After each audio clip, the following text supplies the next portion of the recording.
എടോ ഇതൊരു വില്ലേജ് ഓഫീസല്ലേ, കടയൊക്കെ തുറക്കട്ടെ. ഒരു 11, 11:30, 12 മണി നമുക്ക് പോര്. ശരി. ഇന്ന് മൊയ്തു സാർ എന്തേ വരേണ്ട സമയം കഴിഞ്ഞല്ലോ. സാറിന് ഇന്ന് അളവുണ്ട്. വാങ്ങിക്കുന്ന കാര്യത്തിലൊന്നും ഒരു അളവില്ലെന്നാ കേട്ടത്. മൊയ്തു സാറ് അളന്ന് മേടിക്കണു, സാറ് അളക്കാതെ മേടിക്കണു.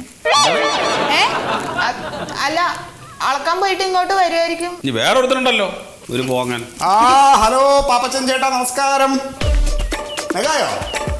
അയ്യോ പാപ്പച്ചൻ ചേട്ടാ, ഇപ്പൊ 5 ദിവസത്തെ ഡേറ്റ് എനിക്ക് തരാൻ പറ്റൂ. ഇപ്പൊ തന്നെ മുറ്റത്തെ മുല്ലയും കുഞ്ഞാറ്റക്കിളിയും കൂട്ടിയിടിച്ച് കിടക്കുകയാണ്. പിന്നെ ഡബിങ് കാര്യങ്ങളൊക്കെ വരുമല്ലേ? Okay okay okay. നമസ്കാരം സാർ. അയ്യോ നമസ്കാരം. പുതിയ മെഗാ. എന്തോന്ന് പുതിയ മെഗാ? സാറേ സീരിയല്, മെഗാ സീരിയല്. എടോ ഞാനൊരു കാര്യം ചോദിക്കട്ടെ. സാർ ഞാൻ ആരാ? സത്യശീലൻ സാർ. ഇവിടുത്തെ ആരാണെന്ന്? Village officer. തന്റെ ആരാണെന്ന്? എന്റെ സീനിയർ. എന്റെ സീനിയർ, അതായത് എന്റെ സഹോദരൻ. സഹോദരനെ പോലെ ആണല്ലോ ഞാനും സാറുമായിട്ടുള്ള. ഞാനൊരു കാര്യം പറയാം. താൻ ഇവിടെ ജോലിക്ക് വരികയാണെങ്കിൽ ഇവിടുത്തെ ജോലി ചെയ്യാം.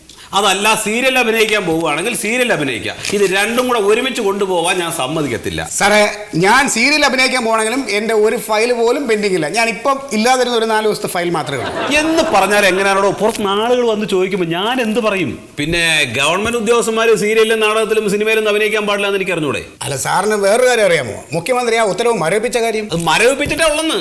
അത് പ്രാബല്യത്തിൽ വരട്ടെ, അപ്പം നമ്മൾ അതിനെ കുറിച്ച് ആലോചിച്ചാൽ മതിയല്ലോ. എന്ത് പറഞ്ഞാലും ഒരു സമാധാനം ഉണ്ടാവുമല്ലോ. എൻ്റെ സാറേ, കഴിഞ്ഞ കുറേ ദിവസമായിട്ട് ഞാൻ ഇല്ലാത്ത എപ്പിസോഡ് ടെലികാസ്റ്റ് ചെയ്തതിന് പ്രേക്ഷകർ ബഹളം തുടങ്ങി. എൻ്റെ പ്രേക്ഷക ആരാധകരുണ്ടല്ലോ, അവരടങ്ങിയിരിക്കില്ല. ഞാൻ എവിടെ, മന്മഥൻ എവിടെ, മന്മഥൻ എവിടെ എന്നുള്ള ചോദ്യം വന്നു തുടങ്ങി.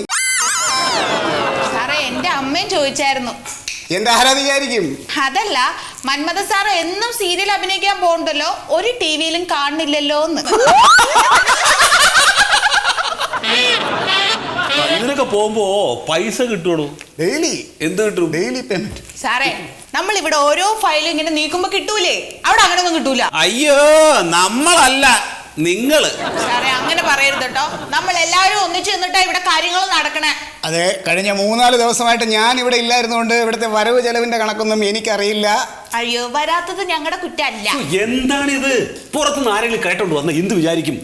എടോ, ഞാൻ ഒരുപാട് ഓഫീസുകളിൽ പോയിട്ടുണ്ട്. പക്ഷെ അവിടെ ഒന്നും ഈ കീഴുദ്യോഗസ്ഥന്മാരും മേലുദ്യോഗസ്ഥന്മാരോട് ഇങ്ങനെ സംസാരിക്കുന്നത് കണ്ടിട്ടില്ല. സാറ് മേലുദ്യോഗസ്ഥനാണെന്ന് കരുതി കീഴുദ്യോഗസ്ഥനോട് എന്ത് തോന്നിവാസവും പറയാമെന്ന് വിചാരിക്കരുത്. അടിച്ച് നിന്റെ കരണക്കുറ്റി ഞാൻ പൊട്ടിക്കും. സാറ്, ഞാൻ സീരിയലിലെ ഡയലോഗ് പറഞ്ഞതാണ്. സാറ് നാടകത്തിലെ ഡയലോഗ് പറഞ്ഞതായിരിക്കും അല്ലേ? ഞാൻ കാര്യമായിട്ട് പറഞ്ഞതാ. എഴുതി പോടോ.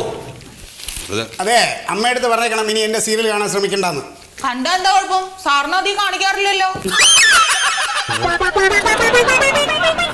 ഒരു കാര്യം ഞാൻ പറഞ്ഞേക്കാം. ആ സീരിയലുകാർ തന്നെ കട്ട് ചെയ്ത് കളയുന്നത് പോലെ ഇവിടെ നിന്ന് തന്നെ ഞാൻ കട്ട് ചെയ്ത് കളയും. സാർ കാര്യമായിട്ട് പറഞ്ഞാണോ? ആ, കാര്യമായിട്ട് പറഞ്ഞതാ. എന്നാ ഞാൻ വേണ്ടാന്ന് വെക്കും സാറേ. എന്തോന്ന്? സീരിയൽ അഭിനയം.